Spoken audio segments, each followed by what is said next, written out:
Welcome to the YouTube channel of pure mathematical academy. तो आज जो क्वेश्चन डिस्कस करेंगे ये सीएसआई नेटेड दिसंबर 2023 में पूछे गए क्वेश्चन था। क्वेश्चन पूछा गया था रियल एनालिसिस से, क्वेश्चन डाला गया था पार्ट सी में एंड क्वेश्चन की डिफिकल्टी लेवल की मैं यदि बात करूं तो मैं इसको 2 स्टार से रेटिंग करूंगा आउट ऑफ 5 स्टार। ठीक है, तो क्वेश्चन का सोल्यूशन पे जाने से पहले मैंने क्वेश्चन को ऑलरेडी जूम करके रखे। तुम क्या करो, पहले क्वेश्चन को एक बार खुद से ट्राई करो, उसके बाद ही इसका सोल्यूशन देखना। तो देखो तुम्हें यहाँ पे क्वेश्चन में क्या पूछा जा रहा है। तुम्हें यहाँ पे क्वेश्चन के बॉडी में कुछ भी नहीं दे के रखा, बोल रहा है कि चारों स्टेटमेंट बना के दे दिया, उनमें से कौन कौन सा स्टेटमेंट सही है वो तुम्हें अभी टिक करना है। दैट मींस क्वेश्चन जो है, क्वेश्चन तुम्हें पूछा गया हर एक ऑप्शन में, तो तुम्हें हर एक ऑप्शन को अलग अलग करके रीड करना है और उसके करस्पॉन्डिंग क्वेश्चन को करते हुए जाना है। ठीक है, अच्छा बात करते हैं फर्स्ट ऑप्शन को लेके। फर्स्ट ऑप्शन क्या बोल रहा है, तुम्हारे पास एक फंक्शन दे के रखा है जो कि डिफाइन हो रहा है कुछ इस प्रकार से, तुम्हारे सामने दिख रहा है कि कैसे फंक्शन डिफाइन हो रहा है। ठीक है, अभी क्वेश्चन ये पूछ लिया कि ये जो फंक्शन है, ये फंक्शन के पास 0 पॉइंट पे डिसकंटिन्यूटी और ये जो डिसकंटिन्यूटी है इसका टाइप है रिमूवेबल। मतलब ये बोल रहा है कि ये जो फंक्शन है, ये फंक्शन के पास x इक्वल्स टू 0 पॉइंट पे रिमूवेबल डिसकंटिन्यूटी है। क्या ये सही है? अच्छा, रिमूवेबल डिसकंटिन्यूटी जो है इसका मीनिंग क्या है? किसी भी पॉइंट पे मान लो तुम्हें x equals to alpha point पे बोला जा रहा है कि एक फंक्शन है, इसका x equals to alpha point पे रिमूवेबल डिसकंटिन्यूटी है। ठीक है, तो रिमूवेबल डिसकंटिन्यूटी है, इसका अर्थ क्या है, इसका मीनिंग क्या है कि limit extending to alpha F X ये एग्जिस्ट करेगा, बट इसका वैल्यू जो है वो not equals to F of alpha हो जाएगा। अभी लिमिट एग्जिस्ट कर रहा है, इसका मीनिंग क्या है? लिमिट एग्जिस्ट कर रहा है, इसका मीनिंग है इसका लेफ्ट हैंड और राइट हैंड दोनों एग्जिस्ट कर रहा है और दोनों का वैल्यू जो है वो, दैट मीन्स इसका जो मतलब है, इसका मतलब ये है कि limit extending to alpha plus F of X equals to limit extending to alpha minus F of X, left hand and right hand दोनों का लिमिट समान हो। ठीक है, ये होता है रिमूवेबल डिसकंटिन्यूटी का बेसिक डेफिनेशन। ठीक है, और ये तो एकदम इजी है, बहुत ही इजी है, इसको तुम कर ही लोगे। क्लास 11-12 का ही लिमिट है यहाँ पे। बस यहाँ पे एक देखो तुम्हारे सामने फंक्शन जो है, फंक्शन कुछ इस प्रकार से डिफाइन होके रखा है, GIF of x sine of 1/x जब x not equals to 0 and 0 जब x इक्वल्स टू 0। देखो यहाँ पे ये जो है ये है GIF ऑफ x, मतलब greatest integer function. Greatest integer function क्या करता है, ग्रेटेस्ट इंटीजर को देता है x का जो कि लेस देन x है या फिर x के बराबर है, लेकिन देगा जो वो एक इंटीजर ही होगा। ठीक है, तो जब तुम यहाँ पे लिमिट एक्सटेंडिंग टू 0 प्लस करोगे एफ ऑफ एक्स, तब तुम्हें ये क्या देगा, 0 देगा, क्योंकि जब तुम 0 प्लस करोगे, 0 का राइट हैंड साइड को जब तुम देखोगे तब ये वाला जो क्वांटिटी है ग्रेटेस्ट इंटीजर फंक्शन के कारण ये वाला क्वांटिटी तुम्हें पूरा का पूरा 0 पे भेज देगा। ठीक है, और ये जो है ये तो बाउंडेड है, लेकिन तुम देखो जब तुम limit extending to 0 minus F of X करोगे ये एग्जिस्ट ही नहीं करेगा, क्योंकि यहाँ पे ये वाला जो क्वांटिटी है ये तुम्हें -1 पे भेजेगा, लेकिन ये वाला क्वांटिटी एग्जिस्ट नहीं करेगा। सिंपल भाषाओं में यदि बोला जाए, limit extending to left hand limit पे तुम यदि चर्चा करो तो ये लिमिट एग्जिस्ट नहीं कर रहा। जब लिमिट ही एग्जिस्ट नहीं कर रहा तो रिमूवेबल डिसकंटिन्यूटी की बात तो दूर की बात है ना। पहले तो लिमिट को एग्जिस्ट करना चाहिए, फिर हम देखेंगे कि इसका वैल्यू एफ ऑफ अल्फा के बराबर हो रहा है कि नहीं हो रहा है। अभी हमारे यहाँ पे तो लिमिट जो है, लिमिट ही एग्जिस्ट नहीं किया, तो इसका मतलब ये जो है ये एक गलत स्टेटमेंट है। तो ऑप्शन ए यहाँ पे गलत स्टेटमेंट है। ठीक है, तो मैं यहाँ पे क्या करेंगे, स्क्रीन को इरेज कर देंगे तो नेक्स्ट ऑप्शन की तरफ जाने से पहले।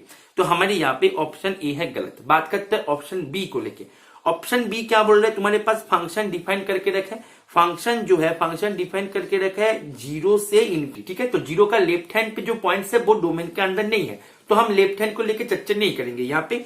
अभी तुम्हें यहाँ पे बोल रहा है कि it has a discontinuity which is not removable, मतलब जो रिमूवेबल नहीं है। रिमूवेबल होने पर क्या करना पड़ता है वो हमने थोड़ी देर पहले डिस्कस कर रखा। ठीक है, तो अब तुम क्या करो, यहाँ पे ये जो है इसका तुम फंक्शन का लिमिट चेक करो एट एक्सटेंडिंग टू 0 प्लस। ठीक है, तो राइट हैंड पे जब तुम इसका लिमिट चेक करोगे तो लिमिट एक्सटेंडिंग टू 0 प्लस तुम क्या करोगे, साइन लॉग ऑफ एक्स करोगे। अभी देखो extending to 0 plus space log of X की मैं यदि बात करें, इसका लिमिट एग्जिस्ट नहीं करता, क्योंकि देखो साइन फंक्शन है कंटिन्यूअस, तो मैं इसको ऐसे भी तो लिख सकते थे, sine of limit extending to 0 plus log of X. देखो यहाँ पे ये हम क्यों लिखे, इसका परमिशन, इसका कंफर्मेशन कौन दिया, साइन फंक्शन है कंटिन्यूअस, ये दिया। साइन फंक्शन है कंटिन्यूअस, दैट मीन्स हमने लिमिट को इसके अंदर ला सकते हैं, तो हमने वही काम किया, लिमिट को उसके अंदर लेके चला गया। जब हमने लिमिट को उसके अंदर लेके चला गया, तब हमने ये चेक किया कि लॉग एक्स जो है उसका ही तो लिमिट एग्जिस्ट नहीं करता। बात को समझ में आ रहा है कि नहीं आ रहा है? लॉग एक्स का तो लिमिट एग्जिस्ट नहीं करता जब लिमिट 0 का राइट हैंड चेक किया जाए। बात को समझ में आ रहा है? इज इट ओके और नॉट? तो दैट मीन्स ये जो है इसका लिमिट एग्जिस्ट ही नहीं किया, तो दैट मीन्स ये रिमूवेबल नहीं हुआ। देखो रिमूवेबल होने पर लिमिट को एग्जिस्ट करना पड़ता था। बात को समझ में आ रहा है? अभी इसका लिमिट ही तो एग्जिस्ट नहीं किया, दैट मीन्स ये रिमूवेबल नहीं हुआ, सिंपल सा बात है। दैट मीन्स ये जो है ये बिल्कुल सही है। अभी ऑप्शन सी तुम्हें क्या बोल रहा है, जंप डिसकंटिन्यूटी चेक करने के लिए बोला जा रहा है। अभी जंप डिसकंटिन्यूटी कैसे चेक किया जाता है, देखो तुम्हारे पास एक फंक्शन है एफ, अभी तुम इसका जंप डिसकंटिन्यूटी चेक कर रहे हो x equals to alpha point पे, तुम्हें करना क्या होगा, तुम्हें चेक करना होगा limit extending to alpha plus, मतलब right hand limit of alpha f of x, ये एंड ये एग्जिस्ट करे, and limit extending to alpha minus F of x, मतलब लेफ्ट हैंड लिमिट, ये भी एग्जिस्ट करे। दोनों को एग्जिस्ट करना चाहिए, पहली बात तो ये, लेकिन एग्जिस्ट करके ये मानो दिया एक नंबर एल और ये मानो दिया एक नंबर एम, तो इसको तुम जंप डिसकंटिन्यूटी तब बोलोगे यदि L is not equals to M हो जाए। बहुत ही सिंपल है ये, तुम इसको जंप डिसकंटिन्यूटी तब बोलोगे यदि लिमिट लेफ्ट हैंड पे एंड राइट हैंड पे दोनों पे ही एग्जिस्ट करे। पहला शर्त दोनों को एग्जिस्ट करना होगा। अभी एग्जिस्ट करने के बाद तुम्हें यह चेक करना होगा कि जो एग्जिस्ट करने पर जो लिमिट तुम्हारे पास मिला, क्या वो दोनों लिमिट लेफ्ट हैंड का एंड राइट हैंड का, क्या वो दोनों सेम है। यदि सेम है तो यहाँ पे जंप डिसकंटिन्यूटी नहीं आएगा, लेकिन यदि सेम नहीं है तो इसको बोला जाएगा कि it is a jump discontinuity. बात को समझ में आ रहा है? इज इट ओके और नॉट? क्लियर है? तो अभी हमारा टास्क होगा अल्फा इक्वल्स टू 0 पॉइंट पे चेक कर लेना, ठीक है? तो चेक कर लेते हैं। तो हमारे पास फंक्शन क्या था, फंक्शन था e raised to the power 1 by x f of x equals to e raised to the power 1 by x जब x less than 0 and e raised to the power 1 by x plus 1 जब x greater than equals to 0, ठीक है? अच्छा, तो देखो यहाँ पे limit extending to, पहले हम राइट हैंड का काम जो है उसको पहले निपटा लेते हैं, ठीक है? राइट हैंड जो है इसका लिमिट पहले चेक करते हैं। ये जो है f ऑफ x, ये तुम्हें क्या करेगा, लिमिट x टेंड्स टू 0, जब तुम राइट हैंड को लेके चर्चा करोगे तब तुम्हें इसको लेके चर्चा करना है, e raised to the power 1 by x plus 1 जो कि तुम्हें दे दिया e, मतलब एग्जिस्ट किया और इसका वैल्यू आया e, ठीक है?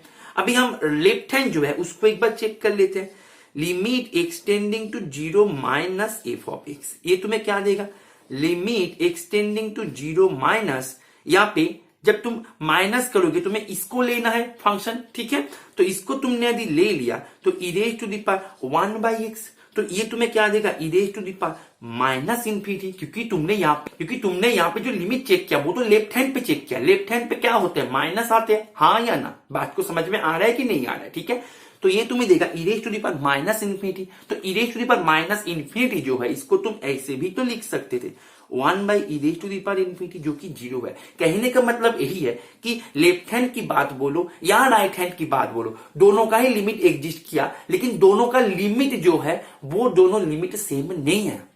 एग्जिस्ट किया लेकिन दोनों लिमिट सेम नहीं आया, तो ऐसी घटना होने पर उसको बोला जाता है जंप डिसकंटिन्यूटी। तो यहाँ पे ऑप्शन सी में जो तुम्हें दे के रखे थे ये बिल्कुल सही दे के रखे थे, दैट मीन्स ये जो है सी जो है ऑप्शन सी बिल्कुल सही, ये एक जंप डिसकंटिन्यूटी है। अभी ऑप्शन डी जो है, ऑप्शन डी तुम्हें बोल रहा है कि तुम्हारे पास दोनों फंक्शन दे के रखा है एफ एंड जी। अभी यदि ये दोनों फंक्शन डिफाइन हो रहा है ओबियसली क्लोज इंटरवल 0-1 के अंदर, अभी ये दोनों फंक्शन यदि फंक्शंस ऑफ बाउंडेड वेरिएशन का हो जाए तो अभी क्वेश्चन बोल रहा है कि इसका जो प्रोडक्ट वाला फंक्शन होगा उसके पास जो डिसकंटिन्यूटीज आएगा वो आएगा एट मोस्ट काउंटेबली मेनी। ठीक है, मतलब यदि डिस्कंटिन्यूटी यदि आए, यदि ना आए तो कोई दिक्कत नहीं, यदि आए तो वो काउंटेबली मेनी तक जा सकता है। बात को समझ में आ रहा है? ठीक है, तो यहां पे इसको करने के लिए तुम्हें दो थ्योरम को यहां पे रिकॉल करना है। ठीक है, दो थ्योरम ये है, तुम्हारे पास मानो F and G be two functions of, recall number 1, ठीक है, be two functions of bounded variation, then ये दोनों फंक्शन का जो प्रोडक्ट वाला फंक्शन होता है एफ जी, या फिर ये दोनों फंक्शन को तुम्हें सम करके जो फंक्शन तुम्हें मिलेगा वो फंक्शन, या फिर ये दोनों फंक्शन को सब्सट्रैक्ट करके जो फंक्शन मिलेगा वो फंक्शन, ये सभी फंक्शन ना, ये सभी फंक्शन हो जाता है फंक्शंस ऑफ बाउंडेड वेरिएशन। ठीक है, मतलब यहां पे ये बोला जा रहा है कि एफ एंड जी ये दोनों फंक्शन यदि पहले से बाउंडेड वेरिएशन का हो जाए तो यहां पे इसका इंप्लीकेशंस ये आता है कि ये दोनों फंक्शंस का जो प्रोडक्ट वाला फंक्शन है, या फिर ये दोनों फंक्शन को सम करके जो फंक्शन मिलेगा, या फिर ये दोनों फंक्शन को सब्सट्रैक्ट करके जो फंक्शन मिलेगा वो भी बाउंडेड वेरिएशन का होगा। अभी तुम्हें मैं एक होमवर्क दे रहा हूं, व्हाट अबाउट द कन्वर्स। ठीक है, तो यहां पे व्हाट अबाउट द कन्वर्स,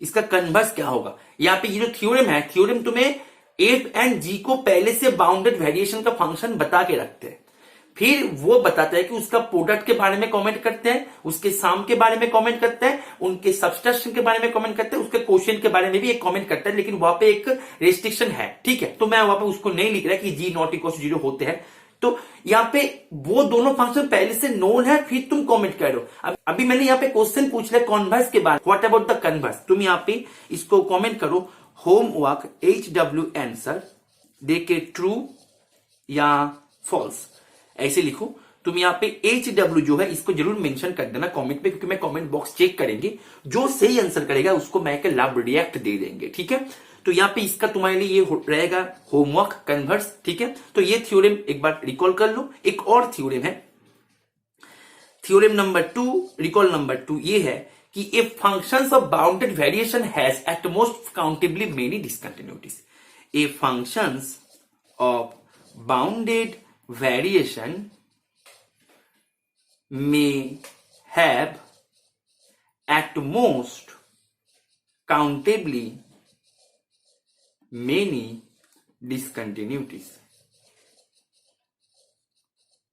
ठीक है, अभी देखो तुम्हारे पास यहां पे क्वेश्चन में एफ एंड जी दोनों पहले से फंक्शंस ऑफ बाउंडेड वेरिएशन का दे के रखे थे, तो तुम यहां पे बताओ थ्योरम नंबर 1 से कि ये दोनों फंक्शन का जो प्रोडक्ट वाला फंक्शन है ये क्या होगा, ये भी फंक्शंस ऑफ बाउंडेड वेरिएशन का हो जाएगा। तो एफ जी जो है हमारे ऑप्शन डी में, एफ जी जो है ये हो जाएगा फंक्शंस ऑफ बाउंडेड वेरिएशन। तो ये जो फंक्शन है ये हो जाएगा फंक्शंस ऑफ बाउंडेड वेरिएशन। अभी तुम्हें थ्योरम नंबर 2 क्या बोलते हैं कि कोई भी फंक्शंस ऑफ बाउंडेड वेरिएशन के पास यदि डिसकंटिन्यूटीज आए तो वो आएगा एट मोस्ट काउंटेबली मेनी संख्या में। दैट मीन्स इसके पास नंबर ऑफ डिसकंटिन्यूटीज कितने सारे मिलेगा, एट मोस्ट काउंटेबली मेनी। कहां से हमने पता किया इसको, बाय थ्योरम नंबर 2। बात को समझ में आ रहा है कि नहीं आ रहा है? और ये जो थ्योरम है ये थ्योरम से ही तुम ये जो होमवर्क मैंने दिया है इसके बारे में तुम सोच सकते हो। ठीक है, थोड़ा सा मैंने हिंट्स यहाँ पे दे भी दिया तुम्हारे होमवर्क का, तो होमवर्क का आंसर जरूर कर लेना, यहाँ पे कमेंट जरूर कर लेना, और कमेंट करते टाइम पे होमवर्क को जरूर मेंशन कर देना, नहीं तो मुझे पता नहीं लगेगा कि ये एक्चुअल में कौन से क्वेश्चन का होमवर्क है। ठीक है, तो इसका जो ऑप्शन डी है, ऑप्शन डी भी सही बताते हैं कि एफ जी जो है उसके पास भी फंक्शंस ऑफ बाउंडेड वेरिएशन का वो हो गया, तो उसके पास काउंटेबली मेनी संख्या में डिसकंटिन्यूटी मिल सकता है। दैट मीन्स ऑप्शन डी जो है, ऑप्शन डी भी इसका सही जवाब है। तो इसका आंसर की मैं यदि बात करें, इसका आंसर हो जाएगा बी, सी एंड डी। ठीक है, तो आशा करता है ये सोल्यूशन तुम्हें समझ में आ गया होगा, और तुम जो भी एग्जाम के लिए तैयारी कर रहे हो, तुम्हें यदि तुम्हारे प्रिपरेशन की प्रॉपर गाइडेंस के माध्यम से एक सिस्टमेटिक वे में लेना चाहते हो, then you can join our regular courses. हमने रेगुलर कोर्सेज में ज्वाइन करने के लिए तुम्हें करना क्या होगा, ये जो स्क्रीन पे दिए गए नंबर है, इसी नंबर पे तुम्हें कॉल कर लेना है या फिर व्हाट्सअप कर देना है।